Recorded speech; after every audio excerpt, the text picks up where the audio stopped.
Hello students, welcome again in the online classes for quantum mechanics. This is the last lecture of first unit, lecture 12, in which we will discuss about the wave function and Schrodinger equation. Now if I ask you one question, that can you feel the ultimate aim of the quantum mechanics, why we are doing the quantum mechanics? तो अब तक जो lectures आपने किए हैं, जो आपने पढ़ा है, उससे आप ये आंसर दे सकते हैं। इसका क्या आंसर होगा कि actually we have to find out the reality of microscopic world. Microscopic world का मतलब क्या है कि जहां पे आपके इलेक्ट्रॉन्स हैं, आपके एटम्स हैं या मॉलिक्यूल्स हैं। Can we explain the spectrum? Can we explain the all kind of experimental observation? तो जितने भी आपके स्पेक्ट्रम्स आए, जितने भी आपके experimental observation I, we have to explain everything in terms of some atoms, molecules, and we have to explain the every property. जो भी आपकी मैक्रोस्कोपिक वर्ल्ड में भी जो प्रॉपर्टी है, हम उसको एटम्स या इलेक्ट्रॉन्स की टर्म्स में एक्सप्लेन कर सकते हैं। और अब तक आपने क्या एक्सप्लेन किया है? जैसे अगर हम लाइट की बात करें, इन सम एक्सपेरिमेंट लाइट में behaves like a wave, like in interference, polarization, diffraction, okay, but in some experiment like photoelectric effect, black body radiation, Compton effect, light may behaves like a particle. So light have both natures.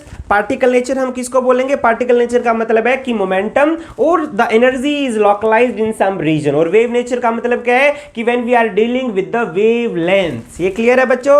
So de Broglie ने फिर concept दिया कि if light may have both natures, then what about the particles? So particle also have both natures. उसका आपका particle nature भी है और उसका आपका वेव नेचर भी है। तो वहां पे उसने बताया कि there is a wavelength associated with the motion of matter, और वो आपकी क्या थी? डी ब्रॉगली वेवलेंथ या मैटर वेव्स, ठीक है। और उसकी वेवलेंथ क्या थी? Lambda is equal to h by P.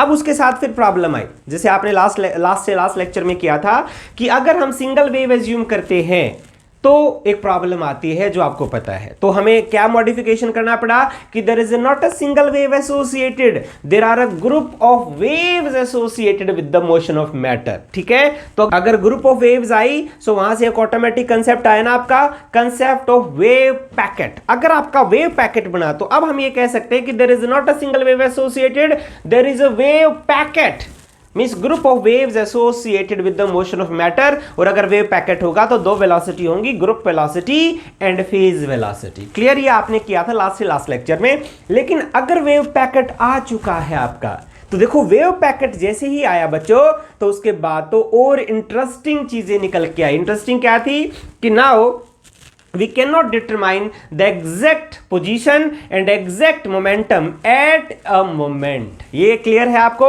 क्योंकि हमारा पार्टिकल तो हमें पता ही नहीं है। So now we have to deal with the uncertainties. Uncertainties समझते हो ना? Uncertainty in position, uncertainty in momentum। और ये रिलेशन आया था ना आपका हेजनबर्ग में। लास्ट लेक्चर में हमने अलग अलग मेथड से रिलेशन निकाला। Delta x delta P is on order of H cross. ये रिलेशन आ चुका है बच्चों। इस रिलेशन की एप्लीकेशंस भी आई जो हमने लास्ट में की थी कि electron can not exist inside the nucleus, proton, neutrons and alpha particle can exist inside the nucleus. हमने ग्राउंड स्टेट एनर्जी निकाली हाइड्रोजन एटम की भी, ठीक है, जो इसी प्रिंसिपल से। इसका मतलब ये प्रिंसिपल सही है, ये गलत नहीं है। ये हम बार बार कह रहे हैं कि अगर किसी प्रिंसिपल से या किसी मेथड से हम एक्सपेरिमेंट्स को एक्सप्लेन कर पा रहे हैं तो कुछ तो उसमें रियलिटी है, कुछ तो उसमें सच्चाई है। क्लियर है बच्चों? तो ये हमने अब तक किया है। लेकिन अब बात ये आती है कि जब मैटर वेव्स की बात आती है, देखो बार बार एक क्वेश्चन मैंने आपको बताया था कि जैसे अगर हम बात करें इलेक्ट्रोमैग्नेटिक वेव्स की, तो इलेक्ट्रोमैग्नेटिक वेव्स के अंदर क्या वेरी करता है? Electric field vector and magnetic field vector are varying. Clear?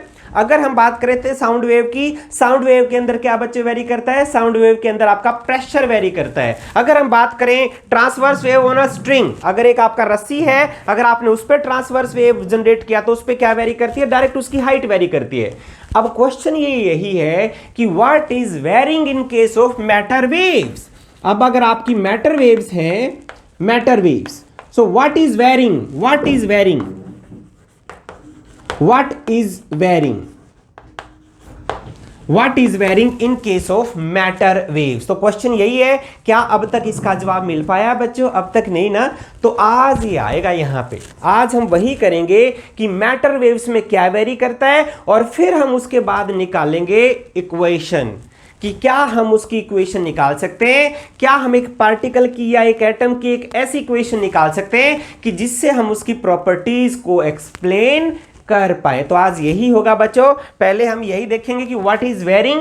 तो एक चीज देखो, अब यहाँ पे मैटर वेव है, जैसे आपने लास्ट में किया कि if there is a single wave, तो अगर आपकी एक वेव है तो वेव में हमने क्या किया था, y इज द डिस्प्लेसमेंट।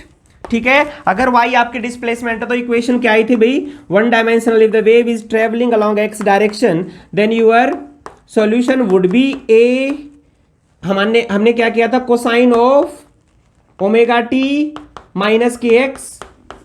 यहाँ पे ओमेगा क्या आपका, ओमेगा एंगुलर फ्रीक्वेंसी है 2 पाई न्यू, और के क्या आपका 2 पाई बाय लैम्डा। ठीक है, और भी हम इसको कैसे लिख सकते हैं, और भी पॉसिबिलिटीज है। It may be written as a cosine of k x minus omega t, उससे तो कोई फर्क पड़ेगा नहीं भाई। ठीक है, सेम ही रहेगा।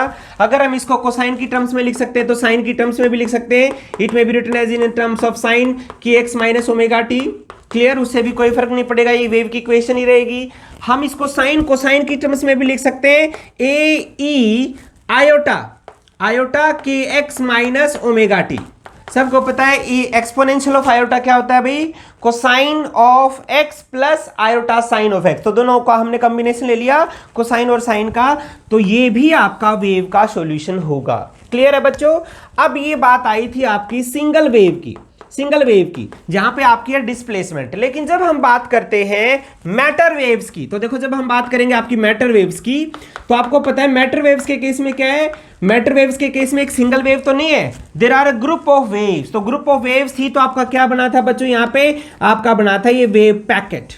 ठीक है, तो यहां पे आपकी बहुत सारी वेव्स हैं। अगर बहुत सारी वेव्स हैं तो इसके अंदर अब एक चीज देखो, यहां पे फंक्शन क्या हम लेंगे, इंपॉर्टेंट बात ये ना कि फंक्शन क्या होगा। तो यहां हम एक बार नाम दे देते हैं, बाद में इसकी करेंगे हम आगे कि इसका फिजिकल सिग्निफिकेंस क्या है। लेकिन a function which is varying in case of matter waves, suppose it is the wave function. आपका वो क्या है, हमने नाम इसका रख दिया वेव फंक्शन। ठीक है, अब हम सिंपल वेव की बात नहीं करेंगे, अब हम मैटर वेव्स की बात करेंगे। तो वहां हमने एक नाम दिया वेव फंक्शन का, तो इसलिए अब हम इसको जो है ना, इसकी जो रिप्रेजेंटेशन है वो भी आप चेंज कर लेते हैं। So suppose you are this amplitude mean something is varying, which is varying, the wave function is varying and that is represented by psi. अब हम ये साई, इसको बोलते हैं ना साई, ये आपका क्या है साई। ठीक है, आपने मैथमेटिक्स में भी ये सिंबल किया होगा। तो अब हम इसके टर्म्स में बच्चों इक्वेशन को लिखें तो ठीक है, तो वेव फंक्शन यानी साई, अगर ये वन डायमेंशनल आपका है और सिंगल वेव है तो ये आपका क्या होगा, ई iota k x minus omega T. ये वेव फंक्शन आपका सिंगल वेव के लिए, लेकिन एक्चुअल में तो आपका क्या है, कॉम्बिनेशन ऑफ मेनी वेव्स है ना। तो इसी को मॉडिफाई करेंगे जस्ट। देखो वैसे तो इसकी डेरिवेशन है, लेकिन हम यहाँ पे डायरेक्ट लिखने की एक बार कोशिश करेंगे, क्योंकि आपके सिलेबस में डेरिवेशन नहीं है वेव पैकेट की। तो यहाँ पे फॉर मेनी वेव्स, अब मेनी वेव्स आएंगी। मेनी वेव्स का मतलब समझते हो कि when we are having the many wavelengths from k to k plus d k क्या आपका वेवलेंथ ही है ना 2 पाई बाई के। तो ठीक है, for many waves psi of x t sum 2 pi under root, ये फैक्टर आता है आपका, integration from minus infinity to infinity for all the wavelength. एक आपका फंक्शन आएगा वेवलेंथ के लिए फंक्शन, ये सेम आएगा आपका variation exponential of iota k x minus omega T over the entire range of waves. तो यानी माइनस इन्फिनिटी से इन्फिनिटी तक। एक चीज देखो बच्चों, ये आपका जो वेव फंक्शन आया है किसके लिए आया, आपका वेव पैकेट के लिए आया, वेव पैकेट के लिए। फिर देखो वेव पैकेट में क्या है कि ये कांस्टेंट आया, मैं बताऊंगा इस कांस्टेंट का मतलब क्या है। ये सिमेट्री के लिए है, क्योंकि जब हम इसका फोरियर ट्रांसफॉर्म करेंगे तो ये आपका वेव फंक्शन, ये आपका फंक्शन आ जाएगा ए के, और ए के क्या होगा आपका ए के।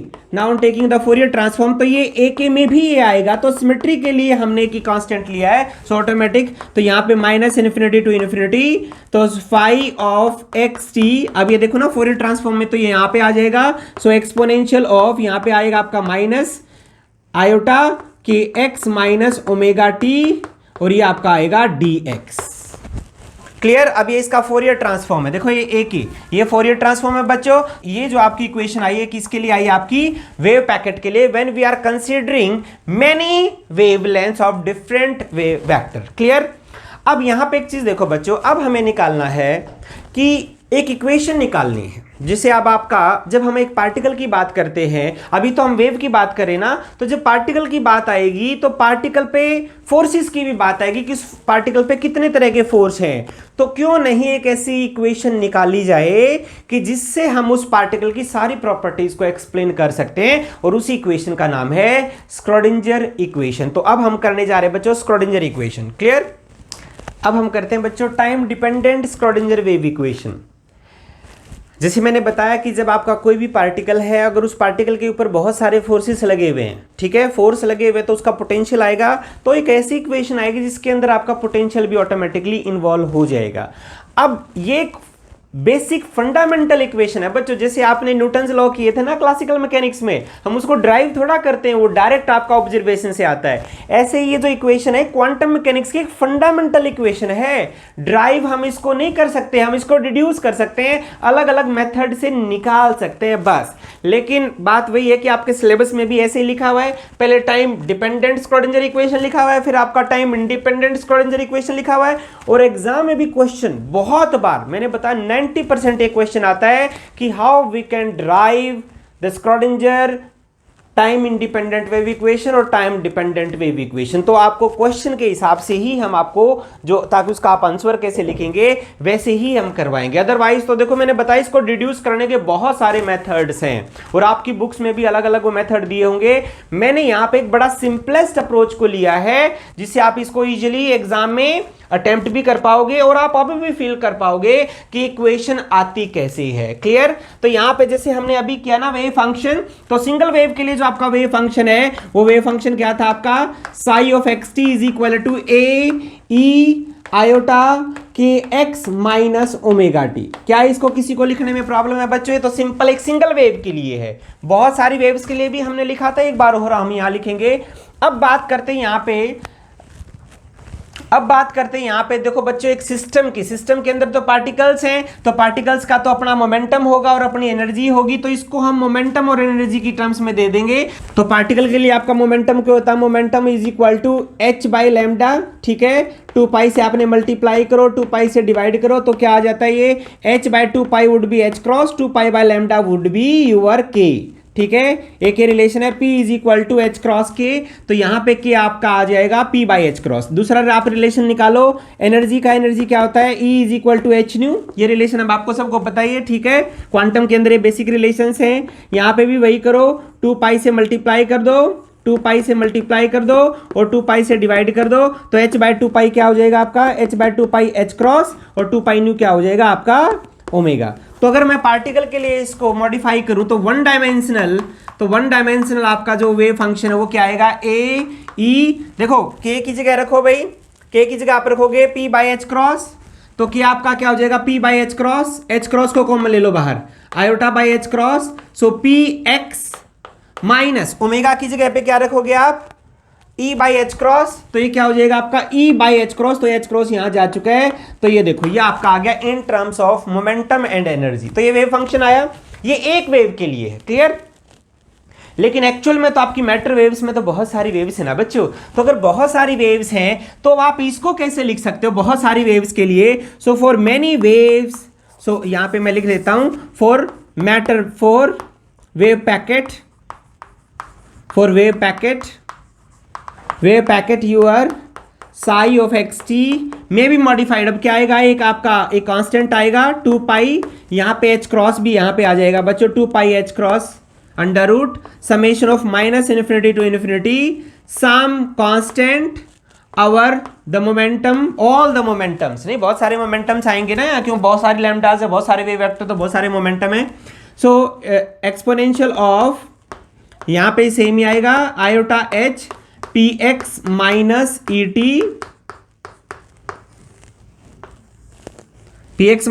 T over the many momentum. Clear? देखो ये अभी हमने किया था ये बच्चों वही चीज है जहां पे आपका देखो AP क्या है, AP is the Fourier transform of this thing 2 pi h, ये 2 पाई h हमने क्यों लिया, ताकि सिमेट्रिक रहे, अगर ये हम नहीं लेंगे फिर सिमेट्रिक नहीं रहेगा बच्चों ये, तो 2 pi h under root integration of minus alpha to alpha phi of x t exponential of minus iota by h cross p x minus E t dp. ठीक है, ये आपका है, देखो मैंने बताया ये आपका सिंगल वेव ट्रेन के लिए है और ये आपका वेव पैकेट के लिए है। अब जो स्क्रोडिंजर इक्वेशन है वो हम दोनों से डिड्यूस कर सकते हैं, क्योंकि हमें यहां पे करना है derivative with respect to time, derivative with respect to position. अब यहां पे देखो, जब आप इसका डेरिवेटिव करोगे विद रिस्पेक्ट टू टाइम तो इस एक्सपोनेंशियल टर्म का ही होगा ना। देखो इसके अंदर तो डीपी है बच्चों, तो जब हम विद रिस्पेक्ट टू टाइम करेंगे तो दोनों का रिजल्ट सेम आएगा। जब हम इसका डेरिवेटिव करेंगे विद रिस्पेक्ट टू एक्स तभी भी दोनों का सेम रिजल्ट आएगा, क्योंकि देखो इसके अंदर एक्स है, यहां डीपी है, यहां पी है। क्लियर है? तो ये सिर्फ आपको पता ना, पार्शियल डेरिवेटिव जब हम करेंगे with respect to x and with respect to t, तो जो रिजल्ट इस इक्वेशन से आएगा सेम रिजल्ट इसी इक्वेशन से आएगा। इसलिए मैं बार बार इतनी बड़ी इक्वेशन लिखने की बजाय मैं बहुत ही सिंपल वे में इस इक्वेशन को चूज कर लूं बच्चों।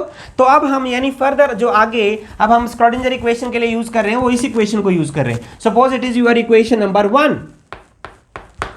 ठीक है, अब आप इसको एक काम करो, now differentiate equation number 1 with respect to x.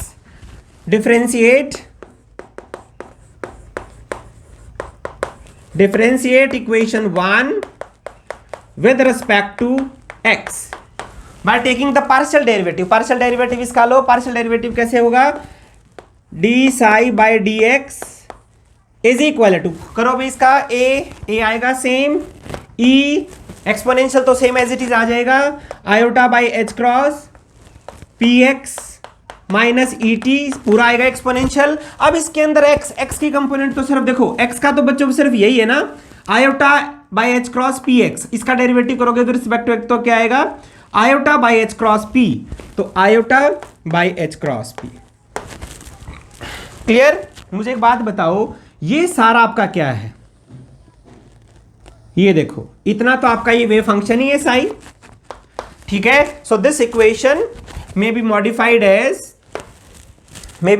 as this d psi by dx is equal to iota by h cross p psi। Clear? अगर मैं इसको और रिडिस्ट्रीब्यूट करूं, अगर मैं इसको और चेंज करूं in terms of p psi लिखो यहां पे, so p psi is equal to h by iota d psi by d x. ठीक है बच्चों, इस इक्वेशन को नाम दे दो इक्वेशन नंबर 1। अब ये आपका हो गया इक्वेशन नंबर 2। अब यहां से एक चीज देखो बच्चों, क्वांटम मैकेनिक्स के अंदर यहां पे सिंपल सी चीज है, क्वांटम मैकेनिक्स के अंदर ये वेव फंक्शन है। अब यहां पे जो आपकी मोमेंटम और एनर्जी है ना, वो जस्ट वो जो आपका जैसे क्लासिकल मैकेनिक्स के अंदर क्वांटिटी लेते थे वो क्वांटिटी नहीं है। These are the operator, these would be the operator in case of quantum mechanics. Operator कैसे, जैसे ऑपरेटर आपने किया था ना, ऑपरेटर अब तक आपने क्या किया, जैसे डेल है, डेल एक ऑपरेटर है, डेल कैसा ऑपरेटर है, that would be i d by d x plus j d by d y plus k d by d z. ये एक ऑपरेटर है ना जो किसी भी फंक्शन पे ऑपरेट हो सकता है। तो सेम यहां ऑपरेटर आपके आएंगे। ये देखो, जैसे एक बात बताओ, ये वेव फंक्शन है, अगर मैं वेव फंक्शन को उड़ा दूं दोनों साइड से तो आपका क्या बचेगा, देखो पी ऑपरेटर।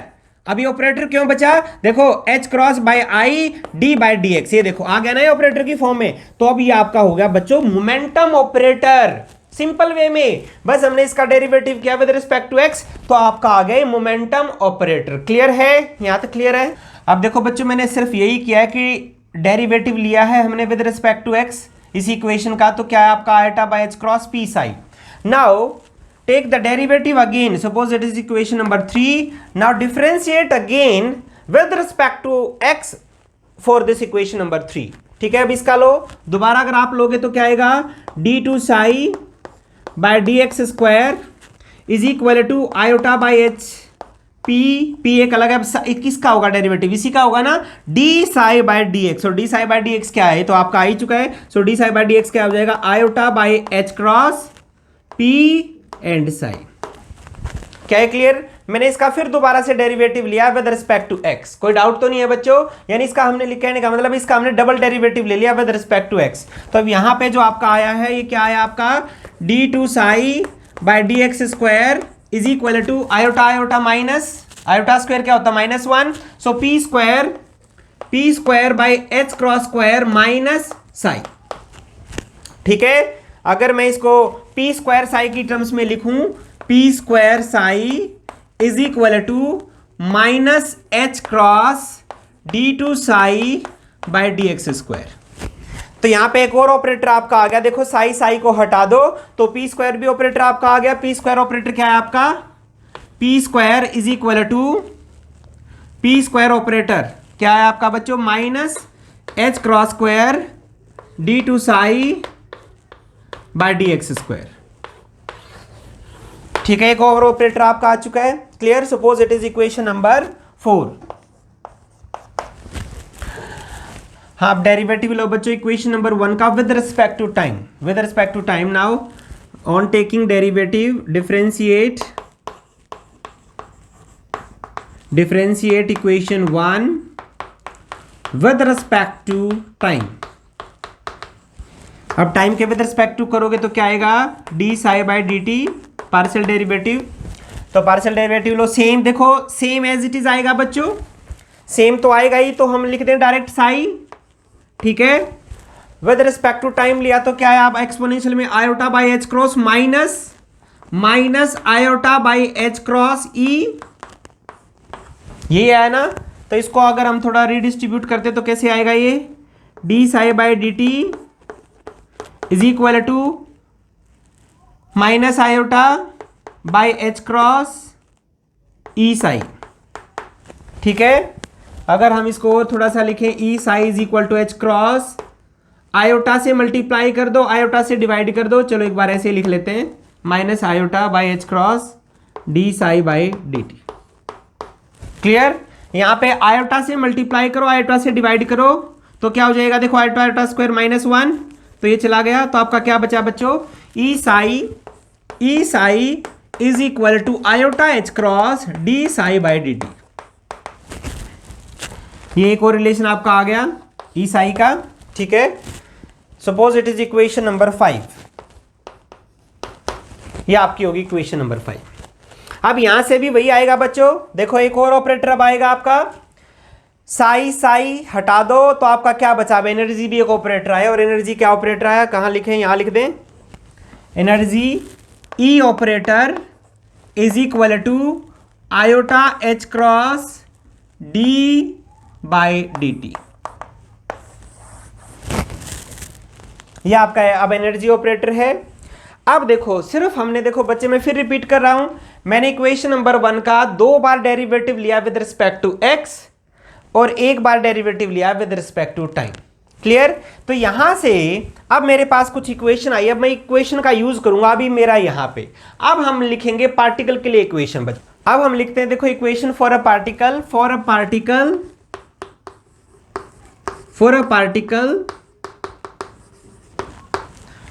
पार्टिकल जिसका मास m है, वेलोसिटी v है, जिसपे फोर्स भी लग रहा होगा बच्चों। अगर फोर्स है तो उस पे एक पोटेंशियल एनर्जी भी होगी। So for what is the total energy for a particle, what is the total energy, total energy को हम क्या बोलते हैं, हैमिल्टोनियन। कुछ याद है, total energy would be Hamiltonian. तो टोटल एनर्जी, हैमिल्टोनियन क्या होगा आपका H। So total energy would be sum of kinetic energy and sum of potential energy.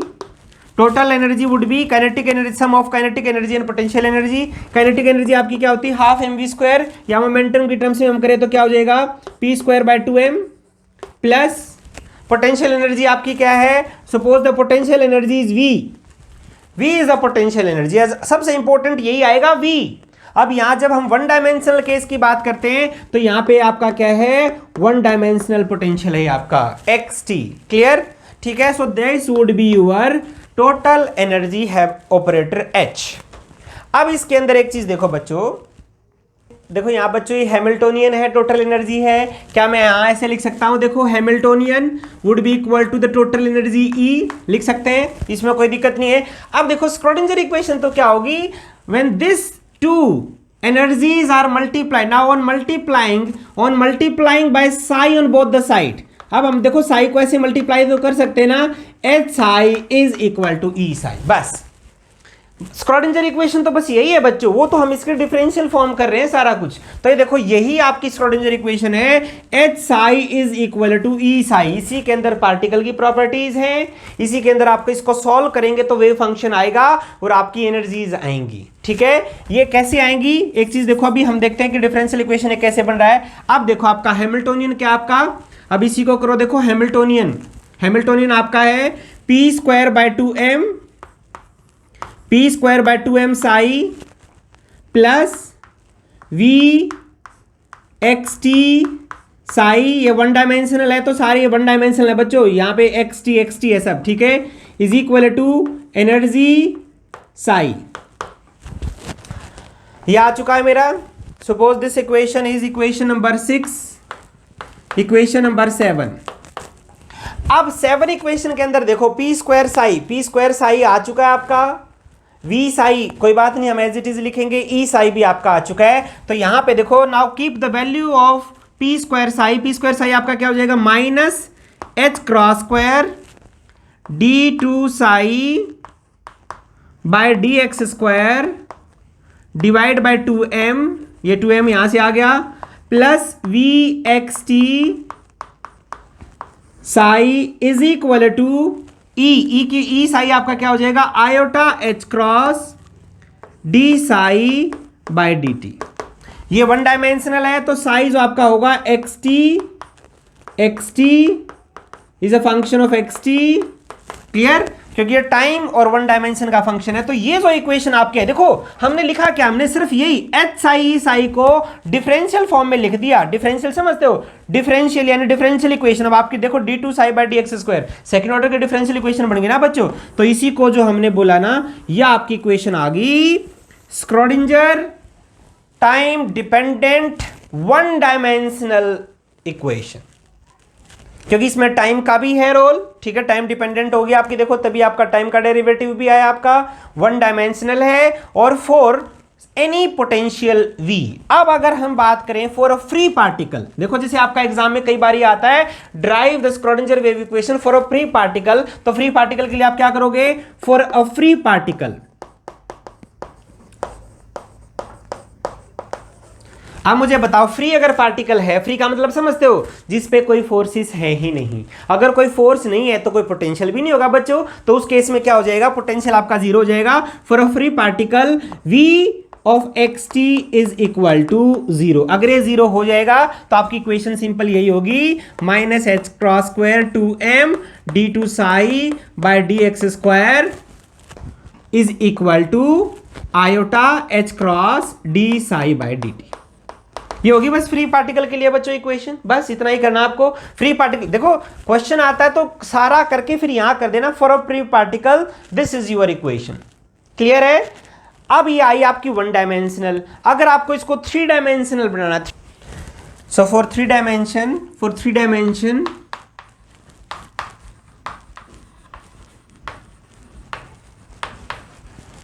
Dimensional wave function, three dimensional wave function आपका कैसा हो जाएगा, x y z and t. Clear, जहां पे x y Z भी आएगा आपका T भी आएगा। तो इस केस में आप एक चीज देखो, ये जो मोमेंटम आपका मोमेंटम क्या है बच्चों, तो एक्स कंपोनेंट है ना momentum, H by iota D by d x. ठीक है, ऐसे ही पी वाई आएगा, ऐसे ही पी जेड आएगा। ठीक है, उन सब को अगर हम मिला देंगे तब आपका मोमेंटम ऑपरेटर होगा। मोमेंटम ऑपरेटर क्या होगा आपका, p operator would be equal to क्या हो जाएगा आपका, h by i d by d x plus j d by d y plus k d by d z. Clear, ये देखो ना, ये आया ना थ्री डायमेंशनल मोमेंटम ऑपरेटर, और ये क्या बना आपका, p operator is equal to h by i del. ये तो डेल ऑपरेटर आपका है, डेल ऑपरेटर। ठीक है बच्चों, तो ये थ्री डायमेंशनल ऑपरेटर हो गया। ऐसे ही आपका जो पी स्क्वायर है, अब पी स्क्वायर ऑपरेटर क्या हो गया आपका, पी स्क्वायर ऑपरेटर आपका हो गया एच क्रॉस स्क्वायर, आयोटा से आपका क्या हो जाएगा माइनस, तो डेल स्क्वायर। क्लियर, बस इतना सा डिफरेंस है। थ्री डायमेंशनल में आपका डेल स्क्वायर आ जाएगा। तो यहां पे अब ये देखो ना, this equation for the case of three dimensional, this equation may be modified as minus H cross square by 2m। यहां पे क्या आ जाएगा आपका, डेल स्क्वायर साई आ जाएगा बच्चों, del square psi plus v, three dimensional है तो r हो गया ये आर टी आर के अंदर सारी एक्स वाई जेड है बच्चों, potential is equal to psi is equal to iota H D psi by D t. ये देखो, ये 3 डायमेंशनल आपका स्क्रोडिंजर इक्वेशन है। क्लियर? सिर्फ इसके अंदर देखो, ये वेव फंक्शन अब आपका क्या है, sigh of R T, sigh of R T, sigh of R T. ठीक है बच्चों, सिर्फ फर्क आपका क्या हो गया, ये डेल स्क्वायर से रिप्लेस हो गया आपका 3 डायमेंशन के लिए। क्लियर है? अब यहां पे हम बात करते हैं, ये आपकी टाइम डिपेंडेंट स्क्रोडिंजर इक्वेशन। अगर टाइम इंडिपेंडेंट, अब यहां पे आपकी क्या होगी, टाइम इंडिपेंडेंट, तो उस सिचुएशन में क्या होगा। अब देखो, अगर क्वेश्चन आता है बच्चों कि drive the time independent Schrodinger wave equation, तो इसके केस में आप यहां तक आप ड्राइव करेंगे। अब यहां तक डेरिवेशन के बाद ही आपकी इक्वेशन आगे, this is the time dependent. अब इंडिपेंडेंट की बात कब होगी, जब इंडिपेंडेंट तब होगा when your potential would be the function of x only, यानी वो एक्स का फंक्शन है, वहां पे टाइम डिपेंडेंसी है ही नहीं। So in case your potential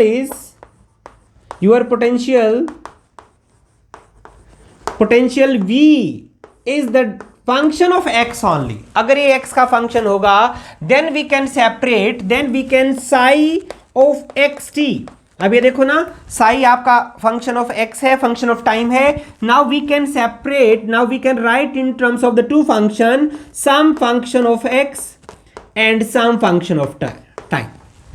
ये देखो भाई, in case your potential is the time independent, then in that case your wave function में be written as the function dependent, the position dependent function and time dependent function. Clear है? तो अब ये देखो, अब इसके अंदर वैल्यू पुट कर दो, ये आपकी suppose it is equation number 8 है आपकी। अब ये इसके अंदर पुट करो बच्चों, क्या आएगा ये, minus h cross square by 2m d to psi by d. देखो ये d by d x square है, तो डी एक्स किस पे अप्लाई होगा, डी बाई डी एक्स तो सिर्फ इस पे अप्लाई होगा ना, ये एज इट इज बाहर आपका आ जाएगा f of T.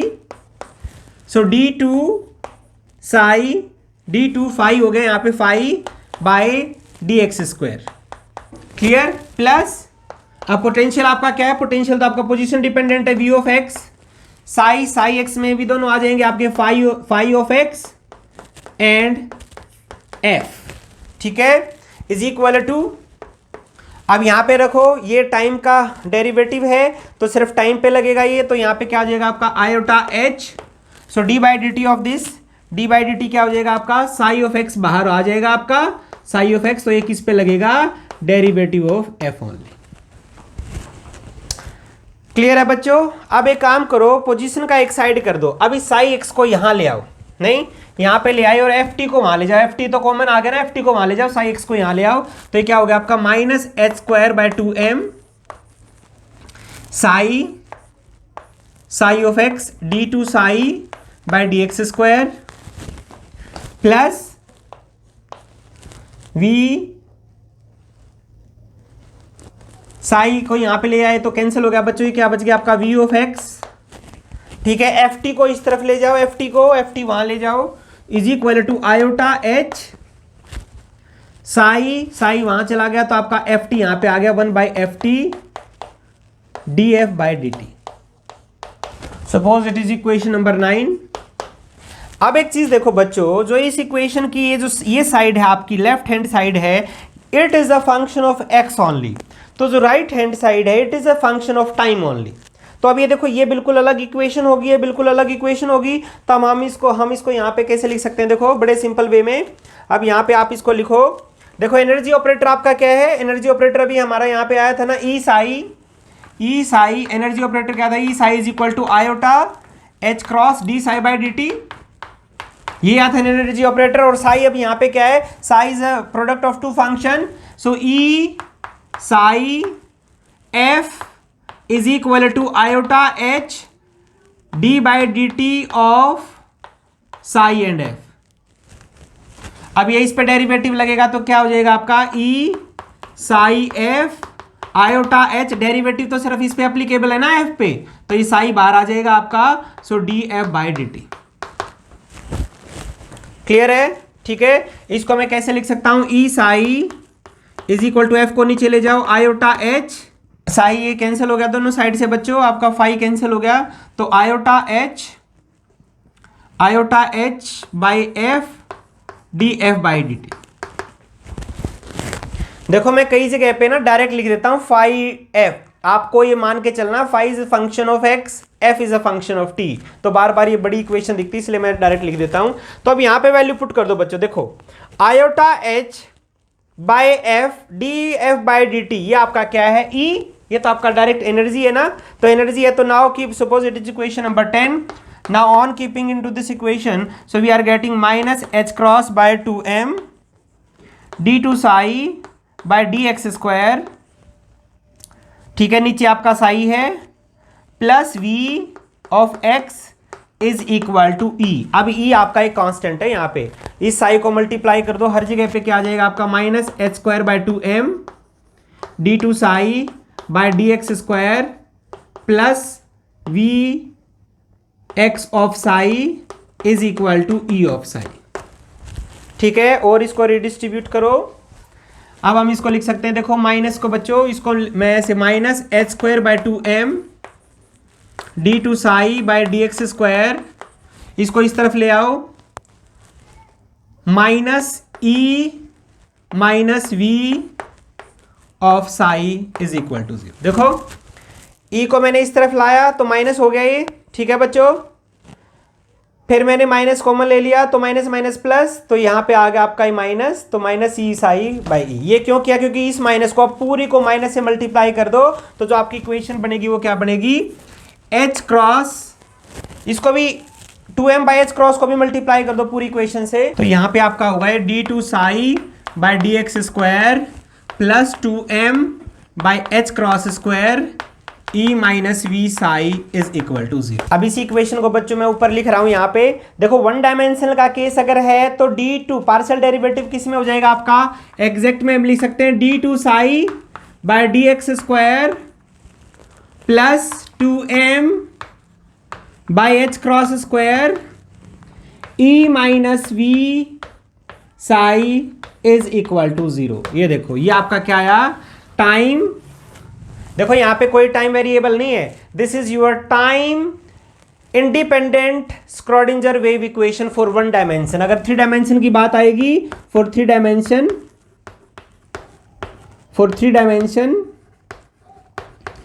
Dimension this del square, देखो d2 by d x square क्या हो जाएगा आपका, del square psi plus 2m by h cross square e minus v psi is equal to 0। Clear है बच्चों, तो ये देखो आपका साई जो है ना बच्चों, ये सिर्फ साई आपका फंक्शन ऑफ एक्स है, ठीक है, ये फाई आपका है, तो हम नॉर्मली जो है ना हर जगह यही लेते हैं वे फंक्शन, तो इसको हम ऐसे भी लिख सकते हैं, so this would be your simple one dimensional, लिखो आपका d2 psi by d x square plus 2m by h cross square e minus v psi is equal to 0। ये देखो ये आपका आया one dimensional time independent Schrodinger wave equation where phi is the position dependent function only and because potential is the position dependent function only। अब आप कहोगे कि जिससे हुआ क्या, देखो हम बार बार कह रहे हैं Schrodinger equation तो सिंपल आपकी यही है, H psi is equal to E psi, ठीक है, यानी और ये भी क्या है, total energy is equal to total energy, जहां पे आपका हैमिल्टोनियन क्या है, एक हैमिल्टोनियन ऑपरेटर है जो मैंने अभी बताया। इस इक्वेशन से होगा क्या, ये फंडामेंटल आपकी इक्वेशन आई स्क्रोडिंजर इक्वेशन में, लेकिन अब इससे होगा क्या बच्चों, देखो एक चीज देखो, सिस्टम अगर आपका कोई है, अगर हम जैसे बात करें हाइड्रोजन एटम की, तो हाइड्रोजन एटम में एक इलेक्ट्रॉन है, एक प्रोटॉन है, तो उस इलेक्ट्रॉन पे एक आपका पोटेंशियल एनर्जी है ना, और पोटेंशियल एनर्जी क्या है, स्क्वायर बाई 4πε0r, तो यहां पे हम वो रखेंगे 4πε0r, आर का मतलब वो 3 डायमेंशनल है, तो आपका हो जाएगा del square psi psi x y z, ठीक है, तो ये एक डिफरेंशियल इक्वेशन आएगी। अगर हम उस डिफरेंशियल इक्वेशन को सॉल्व कर पाते हैं तो आपके पास आएगा क्या, वेव फंक्शन, यानी डिफरेंशियल इक्वेशन सॉल्व करने से हमारे पास क्या आ रहा है, वेव फंक्शन। तो अब हमें देखना पड़ेगा कि वेव फंक्शन क्या चीज है। देखो बच्चे जो स्क्रोडिंजर इक्वेशन हमने किया, स्क्रोडिंजर इक्वेशन क्या थी आपकी, h psi is equal to e psi, ये स्क्रॉडिंजर इक्वेशन थी। स्क्रॉडिंजर इक्वेशन को जब ये डिफरेंशियल इक्वेशन आपकी है, इसको हम सॉल्व करेंगे तो आपके पास क्या आएगा कि वेव फंक्शन आएगा ना साई। अब बात यही आती कि क्वांटम मैकेनिक्स में ये साई है क्या। साई देखो, we can extract all the information of the system from this psi. तभी हमने बोला देखो this is the wave function state of a system, यानी कोई भी जो सिस्टम है उसकी एक ये स्टेट है जहां से हम पूरी इंफॉर्मेशन निकाल सकते हैं। अभी साई का पता कैसे चला, देखो स्क्रॉडिंजर ने इक्वेशन दिया 1927 में बच्चों, उसी टाइम पे बोर ने इस साई के इंटरप्रिटेशन दिया। साई के इंटरप्रिटेशन क्या कि psi itself have no meaning, अकेले का इसका कोई मीनिंग नहीं है। It is a complex quantity. Psi आपकी क्या है, कॉम्प्लेक्स क्वांटिटी है बच्चों, कॉम्प्लेक्स क्वांटिटी। कॉम्प्लेक्स क्वांटिटी क्या होता है, some complex number and some real number. देखो a प्लस आयोटा बी, ठीक है। साई क्योंकि सॉल्यूशन होंगे स्क्रॉडिंजर इक्वेशन के और उसके सॉल्यूशन भी बहुत सारे आएंगे। साई से हम probability of finding the electron निकाल सकते हैं। कैसे, मैं फिर आपको कह रहा हूं कि what is the psi, the psi have itself no meaning but it square means psi star psi represent the probability density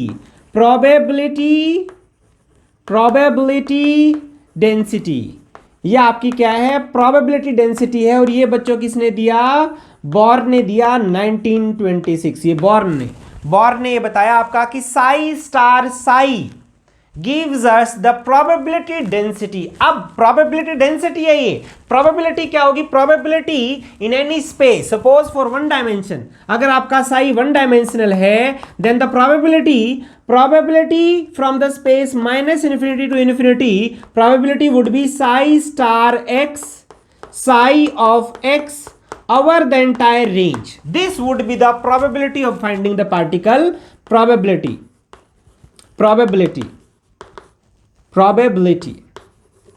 ये आपका क्या है, प्रोबेबिलिटी।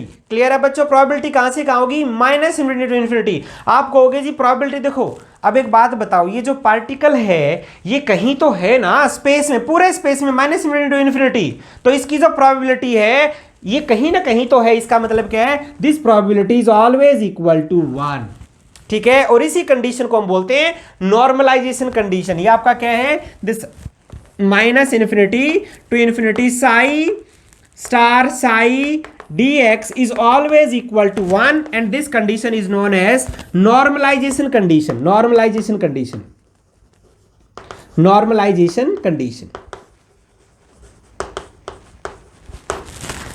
अब यहां से आप देखो बच्चों, अगर आपका टू डायमेंशनल फंक्शन है तो ये क्या हो जाएगा, Sai star Sai dx dy। अगर ये थ्री डायमेंशनल वेव फंक्शन है तो थ्री डायमेंशनल प्रोबेबिलिटी क्या होगी, probability in case of three dimensional probability क्या होगी, तीन आपके इंटीग्रेशन आएंगे तो ये साई, ये आपका हो जाएगा r psi r dx dy dz।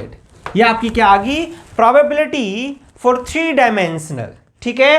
तो अब मुझे बताओ साई क्या होगा। देखो साई, अब साई एक चीज देखो, अगर ये प्रोबेबिलिटी है तो probability per unit length, probability density three dimensional में क्या होगा, probability per unit volume, probability density, तभी हमने इसको बोला प्रोबेबिलिटी डेंसिटी, ठीक है ना बच्चों की डेंसिटी इसकी क्या है।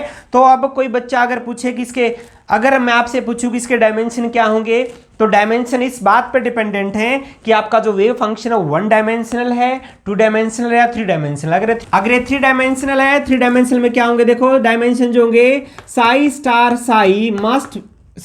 Sai length cube is equal to 1, मतलब ये सम नंबर, तो ये क्या होगा, psi star psi is equal to 1 by length cube. तो साई के डायमेंशन क्या हुए, 1 by l cube under root. ये कब हुए, जब ये थ्री डायमेंशनल है। अगर ये वन डायमेंशनल है तो क्या होगा, 1 बाय एल अंडर रूट, अगर two dimensional l square under root. Clear है बच्चों। अब यहाँ पे एक चीज देखो बच्चों, जो आपकी स्क्रॉडिंजर इक्वेशन है, स्क्रॉडिंजर इक्वेशन के तो साई बहुत सारे सॉल्यूशंस आएंगे। अब कौन से सॉल्यूशन एक्सेप्टेबल होंगे, इंपॉर्टेंट बात यही ना कि कौन से एक्सेप्टेबल होंगे। देखो वो दो solutions are acceptable only for which psi must be finite, ये फाइनाइट नंबर होना चाहिए, इट मस्ट बी कंटिन्यूअस, ये कंटिन्यूअस नंबर होना चाहिए, and its derivative must be finite. अब डेरिवेटिव क्यों होना चाहिए बच्चों? क्योंकि डेरिवेटिव फाइनाइट होगा तभी तो आपका मोमेंटम कंटिन्यूअस होगा बच्चों, और अगर मोमेंटम ही नहीं होगा तो कैसे आपका वो फाई वैलिड हो सकता है? So it's derivative must be continuous, it must B square integrable, कि हम दो बार देखो ना square, its square, square integrable का मतलब है कि Sai star Sai, psi star क्या है? It's complex conjugate, Sai star को हम क्या बोल रहे हैं? It's complex conjugate, so it must B square integrable function. हाँ बच्चों देखो, अभी जो मैंने वेव फंक्शन के बारे में आपको बताया है वही मैंने आपको यहाँ लिखा भी है।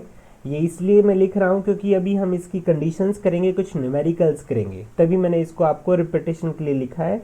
देखो मैं फिर आपको बता रहा हूँ कि psi itself has no physical meaning, only square of its norm. देखो साई आपका क्या आएगा? स्क्रोडिंजर वेव इक्वेशन के सॉल्यूशन आएंगे। अगर हम साई स्टार साई करेंगे तो इसको हम क्या लिख सकते हैं? स्क्वायर ऑफ इट्स नॉर्म, ऐसे लिखते हैं ना हम।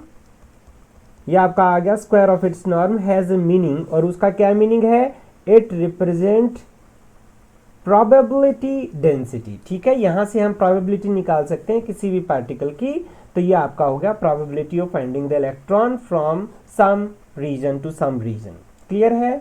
अब इसके देखो और भी आपको पता है कि अगर हम किसी पार्टिकल की प्रोबेबिलिटी निकालते हैं पूरे स्पेस के अंदर, तो आपको पता है पार्टिकल कहीं ना कहीं तो होगा ना, तो इसलिए उसका रिजल्ट हमेशा आएगा 1, और इस कंडीशन को हम क्या बोलते हैं? Normalization condition. ठीक है, अब अगर आपका कोई भी पार्टिकल, मान लो अगर अब आपका कोई भी वेव फंक्शन आता है साई, तो हम इसको नॉर्मलाइज कर सकते हैं। नॉर्मलाइज कैसे करेंगे? अगर ये अननॉर्मलाइज्ड है तो हम इसको करेंगे Sai star Sai integration over the entire space from minus infinity to infinity that must be equal to 1। तो यहां से कांस्टेंट आ जाएगा ऑटोमेटिकली। अगर ये मान लो अननॉर्मलाइज्ड है तो उस कांस्टेंट से, देखो लिखा भी, every acceptable wave function can be normalized by multiplying it by appropriate constant. Clear? अब फंक्शन आपका नॉर्मलाइज्ड है, ये देखो a wave function is normalized, it means psi must go to 0, क्योंकि आपको पता अगर आप इन्फिनिटी पे जाएंगे, देखो as x tends to infinity, तो अगर वेव जो फंक्शन है wave function must tends to 0। Clear है ना? तभी तो आपका होगा। अगर वो टेंड्स टू इन्फिनिटी जाता जाएगा तो प्रोबेबिलिटी बहुत ज्यादा हो जाएगी भाई, यानी वो तो पॉसिबल नहीं है ना। तो ये इंपॉर्टेंट कंडीशन है बच्चों नॉर्मलाइज्ड होने के लिए, क्या कि as x y z tends to infinity then your wave function must go to 0। ये क्लियर है? आपको याद रहेगा ये? ठीक है। अब एक चीज देखो, जो मैंने अभी आपको बताया मैंने फिर ब्रीफ कर दिया है कि आपके स्क्रोडिंजर इक्वेशन के बाद वेव फंक्शंस आएंगे, लेकिन कौन से वेव फंक्शन एक्सेप्टेबल होंगे वो यहां लिखा हुआ, Sai must be finite, it must be continuous and single valued. ठीक है, it's derivative must be finite and single valued. क्यों डेरिवेटिव फाइनाइट होना चाहिए? क्योंकि मोमेंटम आपका सिंगल वैल्यूड और फाइनाइट होना चाहिए, क्योंकि मोमेंटम ऑपरेटर के अंदर आपका इसका डेरिवेटिव आता है। ठीक है, और नेक्स्ट क्या? Sai must B square integrable, जो मैंने अभी आपको बताया है कि वो स्क्वायर इंटीग्रेबल होना चाहिए। एक और कंडीशन आपकी ऑर्थोनॉर्मलिटी कंडीशन। ऑर्थोनॉर्मलिटी कंडीशन क्या है? कि wave function must be orthogonal to each other. अगर वो अलग वेव फंक्शन है तो इसको अगर हम मल्टीप्लाई करें, इसका इंटीग्रेशन करें हम दूसरे वेव फंक्शन के साथ, that must always be equal to 0। Clear है बच्चों? अगर ये सेम के साथ हम करेंगे, अगर ये सेम फंक्शन है इसी के साथ हम इसका निकालेंगे तो यहाँ पे रिजल्ट क्या आएगा आपका? 1। ठीक है ना? तो 0 और 1, तभी यहाँ पे डेल्टा फंक्शन लगा रखा है। ठीक है बच्चों, अब हम करते हैं देखो इससे इसके न्यूमेरिकल्स। यहाँ पे ध्यान से देखो बच्चों, ये न्यूमेरिकल पढ़ो। Which among the following function represent physically acceptable wave function. अब वेव फंक्शन की कंडीशन आपको पता ही है, तो यहाँ 4 पॉसिबिलिटी दे रखी है। फर्स्ट आपका है 3 पाई साइन एक्स। आपको बताना है कि इसके अंदर कौन सा फिजिकली एक्सेप्टेबल है। एक चीज देखो, ये तो आपका साइन फंक्शन है, सिंपल वेरिंग फंक्शन है, इसका डेरिवेटिव भी कंटिन्यूअस होता है, आपको पता है। ठीक है, अब सेकंड की बात करो। सेकंड के अंदर मोड होता है ना बच्चों, मोड, यानी when x is equal to 4, तो यहाँ पे क्या होगा? 0, और 0 के बाद देखो फंक्शन कैसा होगा, यानी 4 पे एक इस तरफ जाएगा एक इस तरफ जाएगा, तो यानी यहाँ पे जो डेरिवेटिव है वो इसका कंटिन्यूअस नहीं है ना, तो इसलिए ये एक्सेप्टेबल नहीं है। √5x। ठीक है, अब एक चीज देखो, ये भी क्या है कि as x tends to infinity your phi tends to infinity, तो ये भी पॉसिबल नहीं है बच्चों। ऐसे ही x² भी पॉसिबल नहीं है। क्यों? As x tends to infinity your wave function tends to infinity, लेकिन होना क्या चाहिए? It must go to 0। क्या ये क्लियर है? ये देखो नीचे भी लिखे हुए जो रीजंस हैं आप पढ़ सकते हैं कि कौन कौन सा एक्सेप्टेबल है और कौन सा एक्सेप्टेबल नहीं है। अब प्रॉब्लम 2 करो। प्रॉब्लम 2 क्या है? Which of the following wave functions can not be the solution of Schrödinger wave equation. ठीक है, आपको बताना है किसके अंदर कौन सी सॉल्यूशन। देखो a secant ऑफ x आपको पता है तो डिसकंटिन्यूअस फंक्शन है बच्चों, तो ये पॉसिबल नहीं है। a टेंजेंट ऑफ x ये भी डिसकंटिन्यूअस फंक्शन है, ये पॉसिबल नहीं है। e raise to the power x square, अब यहाँ पे भी देखो ये भी पॉसिबल नहीं है। क्यों? जैसे ही x टेंड्स टू इन्फिनिटी जाएगा तो यहाँ पे क्या होगा, ये आपका इन्फिनिटी की तरफ चला जाएगा, तो ये भी पॉसिबल नहीं है। ये देखो, हाँ ये पॉसिबल हो सकता है।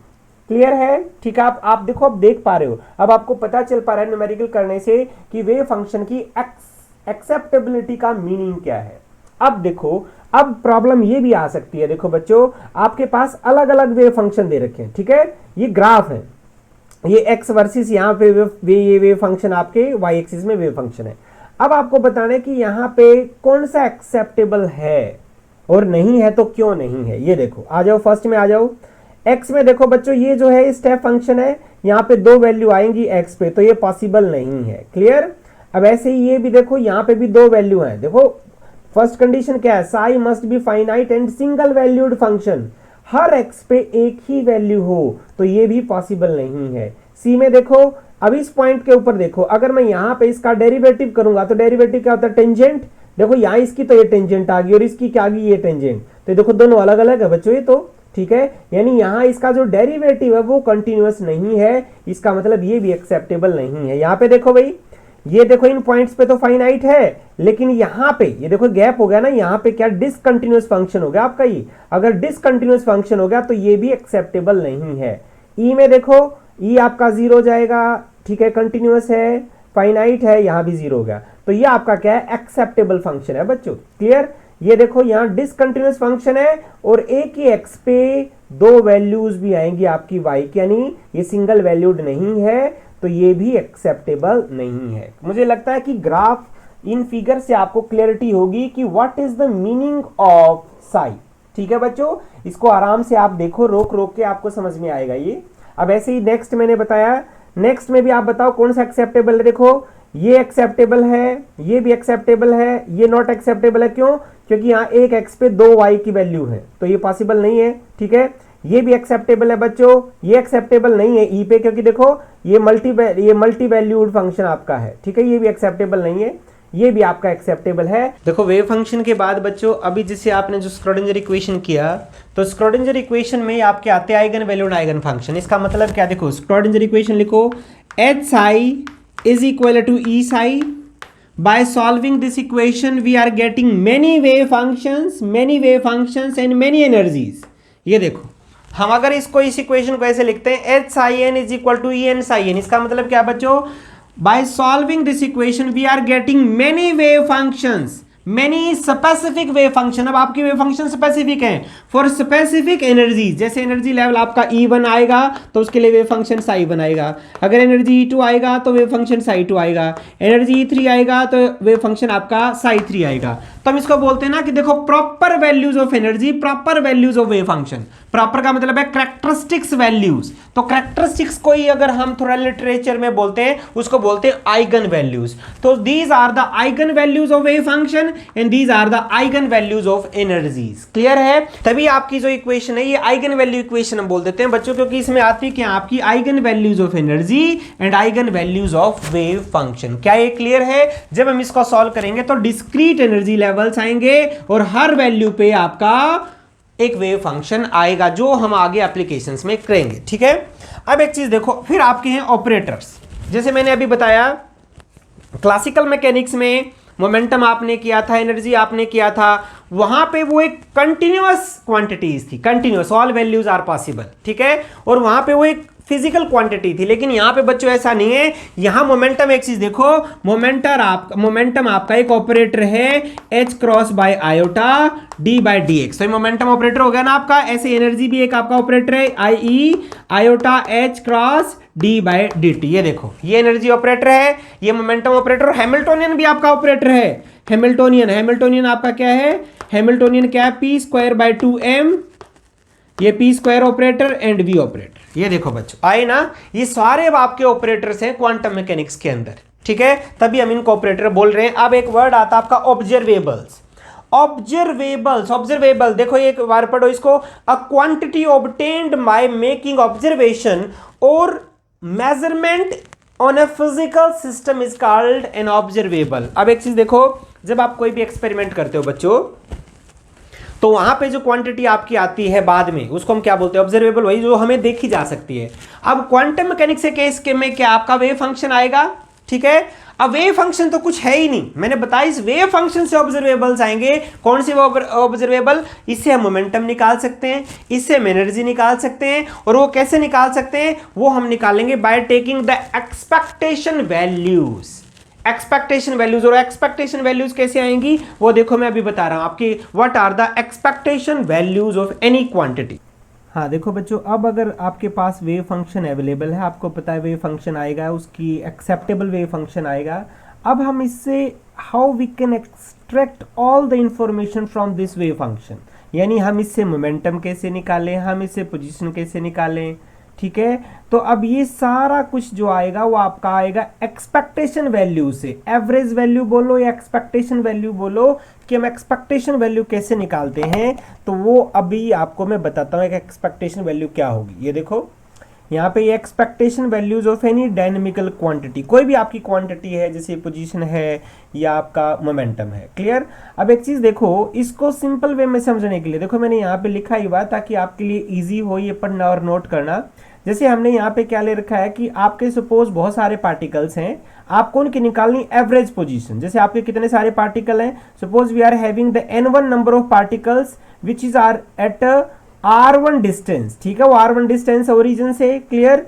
ऐसे ही आपके n2 पार्टिकल्स हैं जो r2 डिस्टेंस पे हैं, ऐसे ही आपके n3 पार्टिकल्स हैं जो r3 डिस्टेंस पे हैं। तो मुझे बताओ जो एवरेज डिस्टेंस है, एवरेज डिस्टेंस जो एवरेज डिस्टेंस है वो क्या होगी? n1 r1 plus n2 r2 plus n3 r3, ये होगी total distance, divided by total number of particle n1 plus n2 plus n3, clear है। तो एवरेज डिस्टेंस क्या होगी बच्चों? ये देखो ये आ गया ना, समेशन ऑफ ni ri और all the i to the summation of ni। क्या ये क्लियर है? ये हमने निकाल ली है एवरेज डिस्टेंस, ठीक है। अब यहां पे आओ, देखो ये ध्यान से पढ़ो बच्चों।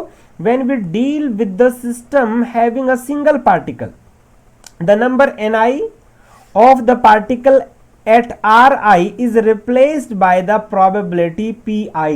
आप देखो ना यहाँ पे जब हम क्वांटम मैकेनिक्स की बात करेंगे तो वहां पे ये जो आपका ni है, ये देखो ना ये ni का जो आपका जो समेशन है, this must be replaced by this probability. और ये प्रोबेबिलिटी आपको पता है ना कि प्रोबेबिलिटी क्या थी आपकी जो क्वांटम मैकेनिक्स में प्रोबेबिलिटी आती है आपकी, ठीक है। अगर हमने रिप्लेस कर दिया तो देखो ni को आपको रिप्लेस कर दो साई स्क्वायर dr से, तो आपका जो समेशन है वो क्या हो जाएगा? इंटीग्रेशन।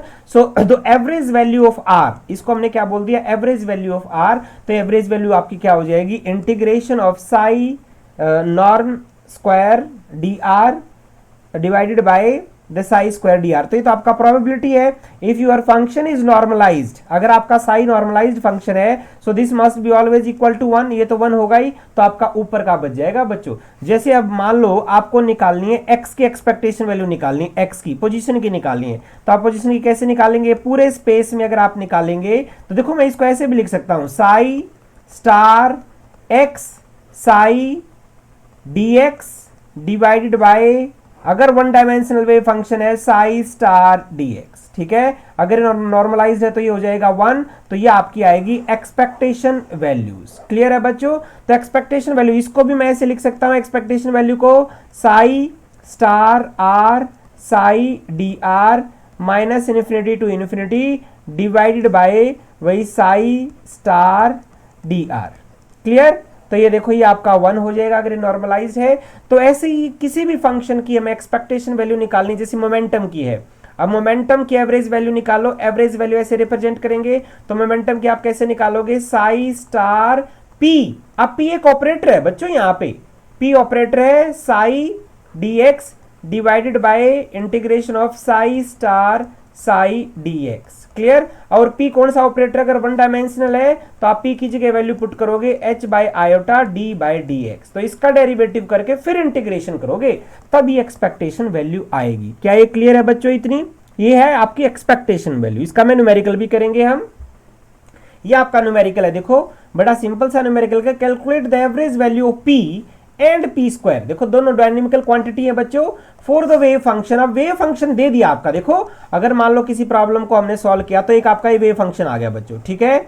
ये वेव फंक्शन है, इसके अंदर आपका क्या है, एक्स एक्सिस है जिसकी रेंज दे रखी है in the region 0 to l। ये 0 to l के लिए आया बच्चों, ठीक है। तो अब बताओ इसके बाहर आपका साइज हो वो 0 हो जाता है आउटसाइड द रीजन, मतलब एक ये रीजन के अंदर है 0 to l। ये प्रॉब्लम हम आगे भी करेंगे। ये आपका पार्टिकल इन बॉक्स है, तो यहाँ पे वेव फंक्शन आपका अवेलेबल है। अगर वेव फंक्शन है तो आपको निकालने एक्सपेक्टेशन वैल्यू p की। तो देखो कैसे निकालेंगे, मान लो ये फंक्शन आपका नॉर्मलाइज्ड है तो ऊपर ऊपर की टर्म रहेगी ना 0 to l Sai star p Sai D x. Clear, यही होगी ना एवरेज वैल्यू। p एक ऑपरेटर है तो p की जगह वैल्यू रख दो h cross by iota d by d x, ठीक है। तो d बाई डी एक्स इसका आपको करना पड़ेगा, वो हमने यहाँ पे देखो ऑलरेडी कर दिया बच्चों d बाई डी एक्स इसका, तभी ये टर्म आई आपकी। देखो ये टर्म आ गई ना d बाई डी एक्स करने के बाद, तब फिर इसका इंटीग्रेशन किया तो आप ये देखो इसको देख पा रहे हो कि इसका इंटीग्रेशन करने के बाद जो रिजल्ट आया वो रिजल्ट क्या आया आपका 0। क्लियर। ऐसे ही p स्क्वायर की निकालो, p स्क्वायर की कैसे निकालेंगे, वही 0 to l Sai star P x square Sai D x. अब पी एक्स स्क्वायर भी ऑपरेटर आपको पता है, पी एक्स स्क्वायर ऑपरेटर क्या होता है, बस इसका स्क्वायर ही तो करना है। तो देखो ये ऑपरेटर का स्क्वायर कर दिया बच्चों, ये आ गया आपका, उस पे अप्लाई कर दिया साई पे, तो ये डेरिवेटिव किया तो ये इंटीग्रेशन आ गया, इसको सॉल्व किया तो हमारे पास वैल्यू ये आ गई बच्चों pi square H cross square, ये स्क्वायर है यहाँ पे, डिवाइड बाई एल। क्लियर। तो ये वैल्यू आई, ये वैल्यू किसकी आई, it is the average value of p square. तो अब आपके पास अगर फंक्शन अवेलेबल है, कोई भी क्वांटिटी, किसी भी क्वांटिटी की आपको एवरेज वैल्यू निकालनी है तो आप इजीली उसके अंदर से एवरेज वैल्यू निकाल सकते हैं, इसमें कोई प्रॉब्लम नहीं होनी चाहिए आपको। क्लियर बच्चों। अब एक और चीज है, देखो जो हमने टाइम इंडिपेंडेंट पोटेंशियल के लिए जो वेव इक्वेशन किया था ना, तो उसमें एक छोटी सी चीज और आती है बच्चों, स्टेशनरी स्टेट्स। अब आपके वेव फंक्शन तो ये हो गए वेव फंक्शन, जैसे बोहर ऑर्बिट, जैसे रदरफोर्ड में आपने किया था ना, वो आपके ऑर्बिट क्या थे, रेडिएटिंग ऑर्बिट्स थे। बोहर ने उनको क्या बोला था, these are the non radiating orbits, non radiating orbits. अब वो नॉन रेडिएटिंग का मतलब क्या है कि उसमें वो रेडिएट क्यों नहीं करते, तो यहाँ पे बोल दिया कि these are the stationary states, यानी वो स्टेशनरी स्टेट्स हैं बच्चों। यहाँ पे तो क्वांटम मैकेनिक्स में तो स्टेट्स आती है ना, कि जिसके अंदर टाइम वेरिएबल, यानी पार्टिकल जो है, मतलब उसका जो वेव फंक्शन है वो स्टैटिक और टाइम के साथ वेरी नहीं कर रहा है, ठीक है। तो अब इसी चीज को कैसे सॉल्व किया गया, देखो स्क्रॉडिंजर इक्वेशन है सिंपल। तो आपका अगर पोटेंशियल जो है टाइम इंडिपेंडेंट है, जैसे हमने किया, देन योर वेव फंक्शन में be separated in terms of two, time dependent function and time independent function. ये हमने किया था ना अभी। क्लियर। इन दोनों में थोड़ा सा डिफरेंस है बच्चों, ये वेव फंक्शन मैं ऐसे लिखूंगा, इसको वेव फंक्शन को मैं ऐसे लिखूंगा, स्मॉल है ये कैपिटल है। क्लियर। तो अब ये देखो हमने इसका सॉल्व किया बच्चों, तो देखो हमने सॉल्व करके देखो ये सिंपल, ये हमारा आ गया साई आर की टर्म्स में, ये जो हमने जैसे वहां पे किया था, ठीक है। तो ये देखो हमने इसको सेपरेट कर लिया, एक तरफ टाइम वेरिएबल रखा है और एक तरफ आपका पोजीशन वेरिएबल रखा है, पोजीशन डिपेंडेंट फंक्शन रखा है। तो हमने इसको कर दिया is equal to some constant e, ठीक है। अगर हम यहाँ पे करेंगे iota H d f by d t e of f t, क्योंकि अब एफ को यहाँ पे ले जाओ, ठीक है, एफ टी। तो ये आपका डिफरेंशियल इक्वेशन है। अगर मैं इस डिफरेंशियल इक्वेशन को सॉल्व करूंगा तो देखो ये तो आपका simple logarithm of f t, इसका सॉल्यूशन क्या होगा भाई, logarithm of f t, clear, is equal to, यहाँ पे ये देखो यहाँ पे क्या है, यहाँ पे टी आ जाएगा e by iota h cross t plus some constant, ठीक है बच्चों, ये आएगा ना। अब कांस्टेंट क्या होगा, कांस्टेंट की वैल्यू कैसे निकालोगे, t इज इक्वल टू 0, तो ये आपकी क्या आ जाएगी, वैल्यू आ जाएगी कांस्टेंट की। तो यहाँ पे वो आपकी क्या आई, ऑलमोस्ट 0 ही वैल्यू है, तो यहाँ c की वैल्यू आपकी 0 आ जाएगी। तो आपका बचा क्या, बस लॉग, तो दोनों तरफ एक्सपोनेंशियल लिया, अगर ये एक्सपोनेंशियल लेंगे तो क्या हो गया, ये एफ टी हो गया, ठीक है। दूसरी तरफ एक्सपोनेंशियल लिया तो क्या बचा आपका E T by iota h cross, iota से मल्टीप्लाई कर दिया, आयोटा से डिवाइड कर दिया, तो ऑटोमेटिक आपका minus iota E T by h cross. तो ये आपका फंक्शन आ गया, ये टाइम डिपेंडेंट फंक्शन आया। तो जो हमने सेपरेट किया था उसके अंदर हम रख देंगे ना, तो psi r t would be equal to time, ये देखो आपका ये है position dependent function and time dependent function. अब एक चीज देखो बच्चों, ये आपका आया स्टेशनरी स्टेट। ये स्टेशनरी स्टेट क्यों आया? क्योंकि अब अगर इसका साई स्टार साई आप निकाल लो, देखो साई स्टार को हम क्या करेंगे, यहां पे हो जाएगा साई स्टार जब हम करेंगे ना तो फैक्टोरियल क्या हो जाएगा, प्लस आई। ठीक है, फैक्टोरियल अगर प्लस आई हो गया तो साई के अंदर माइनस आई होगा, दोनों ऐड होके क्या हो गया, 0। तो आपके पास साई आर की टर्म बची। बच्चों देखो, अगर हम ये यहाँ पे हमने क्या निकाला, साई स्टार साई निकाला आपका। ठीक है, अगर ये हमने निकाल दिया तो ये आपका देखो, इसका जब हमने मोड का स्क्वायर किया तो ये क्या आएगा आपका, एक आई आएगा, एक आपका माइनस आई आएगा, दोनों ऐड होके 0 हो जाएंगे। तो e रेज टू पावर 0 क्या होगा, 1। तो आपका बच गया साई आर स्क्वायर। और ये आपका क्या है, पोजीशन डिपेंडेंट। इसका मतलब क्या है कि इसकी जो प्रोबेबिलिटी है दैट वुड बी स्टेशनरी, यानी तभी हमने इनको बोल दिया these are the stationary state. और क्वांटम मैकेनिक्स में आपका यही कंसेप्ट आया था स्टेशनरी स्टेट्स का। और बच्चों देखो, इसके अंदर हम बोल देते हैं कई बार ये phase factor, that would be the phase factor for stationary states और time independent potential, phase factor. Clear है बच्चों? ठीक है। हाँ बच्चों, इसका अब हम लास्ट आर्टिकल करते हैं जो यूनिट का आपका लास्ट लिखा हुआ है, प्रोबेबिलिटी करंट डेंसिटी। इसको हम बोल देते हैं पार्टिकल फ्लक्स। देखो, अब आपके पार्टिकल्स हैं, उस पार्टिकल के साथ क्या एसोसिएटेड अब आपका वेव फंक्शन है, और वेव फंक्शन से आपकी क्या आती है, प्रोबेबिलिटी डेंसिटी। और प्रोबेबिलिटी डेंसिटी को अगर हम रिप्रेजेंट करें, यहाँ से रो से हमने रिप्रेजेंट कर दिया, आपका रो क्या होगा आपका, psi star psi, where psi star is the complex conjugate of the psi, because psi is the complex quantity. Clear? तो अगर आपका वेव फंक्शन के साथ प्रोबेबिलिटी डेंसिटी है, प्रोबेबिलिटी डेंसिटी, तो अगर प्रोबेबिलिटी का मतलब समझते हो आप, तो उसके साथ एक करंट डेंसिटी भी होगी। जैसे एक देखो, आपने ये इलेक्ट्रोमैग्नेटिज्म में एक रिलेशन किया था आपका, del dot j plus d rho by D t के, where this is the charge density and this is the current density. कुछ याद है?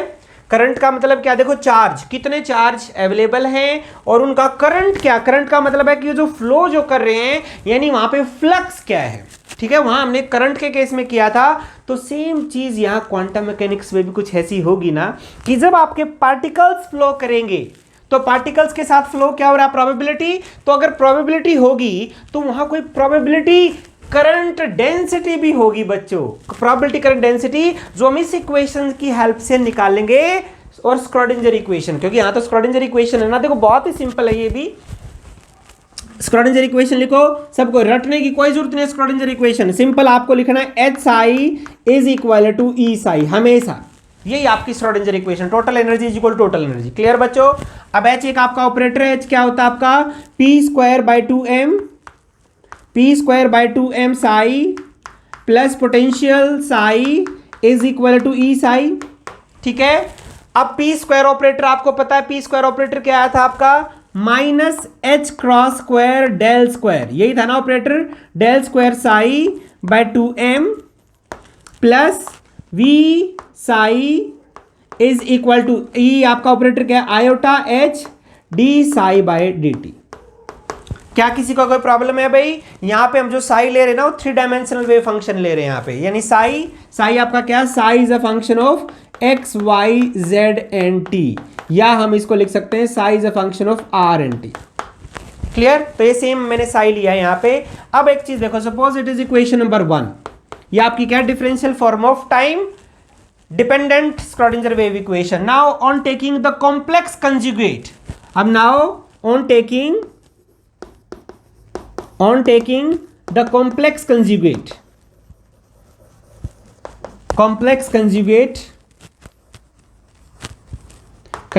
of equation 1, लो भी कॉम्प्लेक्स कंजुगेट इसका, यानी साई कॉम्प्लेक्स क्वांटिटी है, तो ये क्या हो जाएगा आपका, minus H cross square d to del square psi star plus v, तो रियल क्वांटिटी है बच्चों, इस पे तो स्टार का कोई मीनिंग ही नहीं है, तो psi star is equal to iota का क्या हो जाएगा, माइनस आयोटा, कॉम्प्लेक्स कंजुगेट आपको पता ही है, तो ये क्या हो जाएगा, D psi star by D t, equation number 2। ठीक है, अब इक्वेशन नंबर 1 को मल्टीप्लाई करो साई स्टार से, on multiplying equation number 1 by psi star and equation number 2 with the psi. अब इसको साई स्टार से मल्टीप्लाई करो तो इक्वेशन नंबर 1 आपकी क्या हो जाएगी, minus H cross square psi star d to psi by 2m plus we psi star psi is equal to iota h psi star d psi by d t.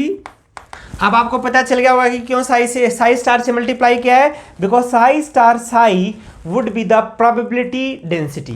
Clear है ना? तो ये आएगा। अब equation number, suppose it is equation number 3। अब equation number 2 को भी multiply करो भाई। इक्वेशन नंबर 2 को साई से मल्टीप्लाई करो, minus h square by 2m। यहाँ पे आपका क्या आएगा, psi del square psi star plus we psi psi star is equal to minus iota h psi d psi star by d t. Equation number 4। ठीक है, अब क्या करो बच्चों, अब कर दो now subtract equation number 4 from equation number 3। तो अब आपने क्या करना है, 3 माइनस 4 कर दो बच्चों। ठीक है, 3 में से 4 कर दो। पहले ये साइड को करो, कॉमन क्या आ गया यहाँ पे, आयोटा एच क्रॉस कॉमन, फिर आपका क्या बनेगा ये into psi star d psi by d t. ये माइनस किया तो माइनस माइनस प्लस हो जाएगा भी, plus psi d psi star by d t. ठीक है, ये आपका क्या है, ये जो आपकी राइट हैंड साइड हमने माइनस किया तो क्या बना आपका ये, that would be equal to iota h cross d by d t of psi star psi is equal. यहां पे माइनस करो इसको, यानी 3 माइनस 4 है, तो यहां से माइनस करोगे तो एक चीज देखो, अगर मैं ये माइनस करूंगा तो दोनों टर्म कैंसिल हो जाएंगी भाई, बचेगा क्या आपका ये। ठीक है, इसमें कॉमन ले लो एक बार, आपका minus H cross square 2m minus H cross square 2m, 3 में से किया आपने 3, सो ये आपका क्या होगा, psi star del square psi minus, यहां पे माइनस था। ठीक है, अगर मैं माइनस करूंगा तो प्लस हो जाएगा, तो मैं यहां पे क्या करूंगा, यहां पे आपका आएगा फिर माइनस आ जाएगा, minus psi del square psi star. एक बार हम चेक कर लेते हैं बच्चों, देखो माइनस किया, माइनस माइनस क्या हो जाएगा आपका, प्लस हो जाएगा। ठीक है, प्लस हो जाएगा, और यहाँ पे आपका प्लस ही आना चाहिए था क्योंकि माइनस किया तो आपका प्लस हो गया। क्या क्लियर है बच्चों? ठीक है, अब एक चीज देखो, यहाँ पे मैं इसको क्या लिख सकता हूं, मैं इसको ये लिख सकता हूं, आयोटा एच को भी यहाँ पे ले जाओ, d psi star psi by d t is equal to, अभी आयोटा एच को यहाँ पे ले जाओ, एक एच से एक एच कैंसिल बच्चों, minus iota h by 2m iota, iota से मल्टीप्लाई कर दो, आयोटा से डिवाइड कर दो। ठीक है, ये क्या हो जाएगा, आयोटा स्क्वायर क्या हो जाएगा आपका प्लस, तो ये क्या हो जाएगा आपका iota h by 2m into psi star del square psi minus psi del square psi star. अब यहां पे मैं क्या लिख सकता हूं इसको, क्योंकि मुझे इसकी फॉर्म में लेके आना बच्चों, इसी की फॉर्म में। ठीक है, इसकी फॉर्म में लेके आना है, तो दोनों को एक साइड ले आओ, यानी डी टू डी, देखो ये तो d rho by d t हो गया आपका, इसको इस तरफ लेके आओ, तो इस तरफ लेके आओ तो plus iota h by 2m, आप कहोगे जी प्लस क्यों किया, क्योंकि हम अंदर पलट देते हैं बच्चों। अब अंदर आपका क्या आ गया, psi del square psi star minus psi star del square psi is equal to 0। ठीक है, मैं इसको ऐसे लिख सकता हूं, d psi by d tau plus iota, यहां पे मैं, यहां पे देखो डेल, डेल को कॉमन ले लो इसमें, डेल को कैसे लेंगे, del common iota h by 2m, यहां पे आपका आ जाएगा psi del psi star minus psi star del psi. देखो एक डेल को कॉमन ले लिया, आप इसको ओपन करोगे तो ऊपर वाली इक्वेशन आ जाएगी आपकी, दैट इज इक्वल टू 0। ठीक है, suppose this is equation number 5। अभी आपकी इक्वेशन नंबर 5 आई है। अब इस 5 में देखो बच्चों, d rho by d t plus del dot, if star psi represent the probability density, then the entire quantity must represent its current density, and that would be the probability current density, and that is represented by J। तो आपका जो J क्या आएगा, J, अब J एक आपका vector है बच्चों। ठीक है, तो J वेक्टर आपका क्या आया, आयोटा H बाई 2m ये आपका आ जाएगा अंदर psi del psi star minus psi star del psi. तो ये आपका आया करंट डेंसिटी। साई यानी साई के साथ आपका प्रोबेबिलिटी चलती है बच्चों, तो यहां प्रोबेबिलिटी डेंसिटी क्या होगी, डेल साई स्टार साई। तो अगर मान लो हमें उसके करंट डेंसिटी निकालनी, जिसको हम बोलेंगे फ्लक्स, यानी कितने पार्टिकल निकले, तो आप यहां से बताओगे J is equal to iota H by 2m psi del psi star minus psi star del psi. क्या ये क्लियर है बच्चों? तो ये आपकी थी प्रोबेबिलिटी करंट डेंसिटी। हाँ बच्चों देखो, अब हम इसका थोड़ा सा ब्रीफिंग कर लेते हैं। जो आज हमने किया है ज़्यादा नहीं किया है, अगर आप इसको सिंपल वे में देखें तो बहुत ही सिंपल चीज़ें थी, लेकिन बहुत इंपॉर्टेंट चीज़ें थी। जैसे हमने क्या किया, मैटर वेव्स किया, कि मैटर वेव्स के अंदर क्या वेरी करता है, मैटर वेव्स के अंदर वेरी करता है आपका वेव फंक्शन। क्लियर है? और अब आपको पता है कि वेव फंक्शन क्या होगा। वेव फंक्शन जो होगा that would be the solution of Schrodinger equation. और स्क्रोडिंजर इक्वेशन आपकी क्या है, h psi is equal to e psi, where this Hamiltonian and energies are the operator. और ऑपरेटर आपने क्या किए, momentum operator that is equal to h by i d by d x, one dimensional operator. फिर आपने किया total, ये P x है। अगर मोमेंटम ऑपरेटर आपका था एच बाई आई डेल, ठीक है। एनर्जी जो ऑपरेटर था आपका iota H d v by d t, और हैमिल्टोनियन ऑपरेटर आपका क्या होगा, p square by 2m plus v. Clear बच्चों? ये हमने ऑपरेटर किए, तो ये आपकी स्क्रोडिंजर इक्वेशन आई। स्क्रोडिंजर इक्वेशन आ चुके हैं, एक डिफरेंशियल इक्वेशन है। अगर आप इस डिफरेंशियल इक्वेशन को सॉल्व करोगे तो आपके पास क्या आएंगे सॉल्यूशंस, आपके आएंगे सॉल्यूशन साई, ठीक है। और साई से फिर हम क्या निकाल सकते हैं, psi star psi, that would be the probability of finding the particle from any region. अब किसी भी रीजन में हम प्रोबेबिलिटी निकाल सकते हैं, from 0 to L minus infinity to infinity. Clear है? तो अब इस प्रोबेबिलिटी से फिर हमारे पास एनर्जीज भी हमारे पास आएंगी, उस सिस्टम की बहुत सारी एनर्जीज आएंगी, eigen energies and eigen wave functions. ये हमने किया। फिर हमने किया कि अगर पार्टिकल के साथ प्रोबेबिलिटी डेंसिटी है, then what would be the current density. Current density का मतलब है कि अगर पार्टिकल फ्लो करेगा तो उसके साथ एक करंट डेंसिटी भी फ्लो करेगी। बच्चों याद रखना, ये बहुत इंपॉर्टेंट आगे काम आएगी। तो करंट डेंसिटी आपकी क्या होगी, iota h cross by 2m। ये देखो हमने यही लिखी हुई है iota h cross by 2m psi del psi star minus psi star del psi. क्योंकि वेव फंक्शन तो आपका आ चुका होगा ना, वेव फंक्शन आएगा, कोई फंक्शन की फॉर्म में आएगा ना बच्चों। ये तो हम यहां वैल्यू पुट करेंगे तो आपकी जे आ जाएगी बच्चों। क्लियर? तो हमने बस इतना ही किया है। आप सोचो, आप कहोगे कि जिसका फायदा क्या होगा। अब इसकी एप्लीकेशन हम करेंगे नेक्स्ट यूनिट में बच्चों 4। एप्लीकेशन में हम करेंगे क्या, सिर्फ ये इक्वेशन पुट करेंगे, हैमिल्टोनियन के अंदर पोटेंशियल आएगा, तो पोटेंशियल अलग अलग होंगे। जो आपकी चारों पांचों जो प्रॉब्लम है उनके पोटेंशियल अलग अलग हैं, लेकिन मेथोडोलॉजी सेम है बच्चों, कि आप पोटेंशियल पुट करेंगे, फिर जो उस पे फिर आप लगाएंगे बाउंड्री कंडीशंस। बाउंड्री कंडीशंस से आपके पास एक्सेप्टेबल सॉल्यूशंस आ जाएंगे और एनर्जीज आ जाएंगी। तो बस वही आपका एनर्जी आ गई, आपकी वेव फंक्शन आ गए। तो वेव फंक्शन से तो हम हर चीज निकाल ही सकते हैं, जैसे मैंने आज आपको बताया। क्या ये क्लियर है? बाकी और क्लैरिटी के लिए आप सेकंड यूनिट को भी करेंगे तो पूरा आपको क्लियर हो जाएगा कि क्वांटम मैकेनिक्स में स्क्रोडिंजर इक्वेशन का क्या यूज है।